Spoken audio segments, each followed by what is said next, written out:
করে কোর্টের মামলা রায়ের উপর ভিত্তি করে চিটাগংয়ে মেয়র হয়ে গেল। সে কিভাবে হলো?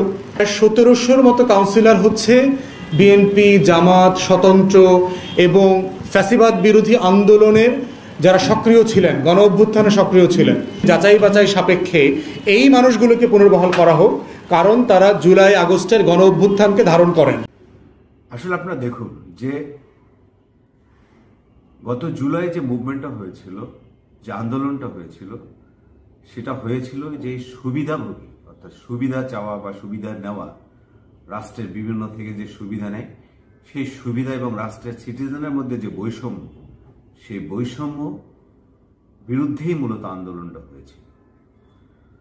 এখন ব্যারিস্টার ফুয়াদ দাবি করেছেন অর্থাৎ যে আন্দোলনটা হলোই বৈষম্যের বিরুদ্ধে, সুবিধা নেওয়ার বিরুদ্ধে, অযৌক্তিক সুবিধা নেওয়ার বিরুদ্ধে যে আন্দোলন হয়েছে, সেই আন্দোলনকে যারা ধারণ করেন তাদেরকে এখন একটা সুবিধা দিতে হবে।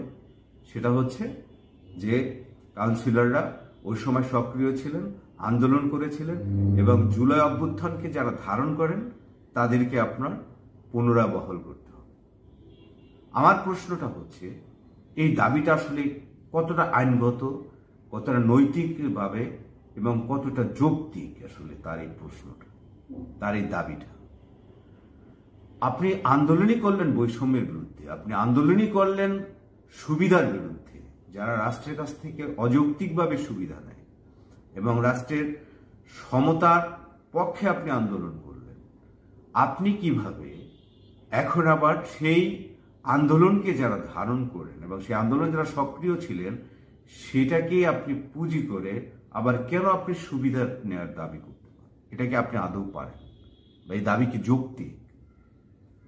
যারা সে সময় আন্দোলন করেছেন, যারা সে সময় বৈষম্যের বিরুদ্ধে কথা বলেছেন, তারা প্রত্যেকেই সকল নাগরিকদের সমান সুযোগ এবং সুবিধার জন্যই কথা বলেছেন।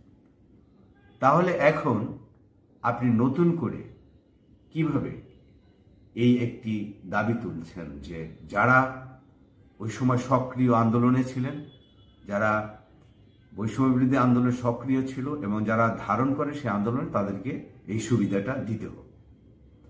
এটা কি সাংবিধানিকভাবে স্বীকৃতি বা এটা কোনো গণতান্ত্রিক সূত্র বা এটা কোনো জনপ্রতি নির্বাচিত হওয়ার জন্য এই সূত্র কোথাও আছে কি আদৌ? যেটা নাই আপনি সেটা কিভাবে দাবি করেন? জনপ্রতিনিধি নির্বাচিত হতেই হবে।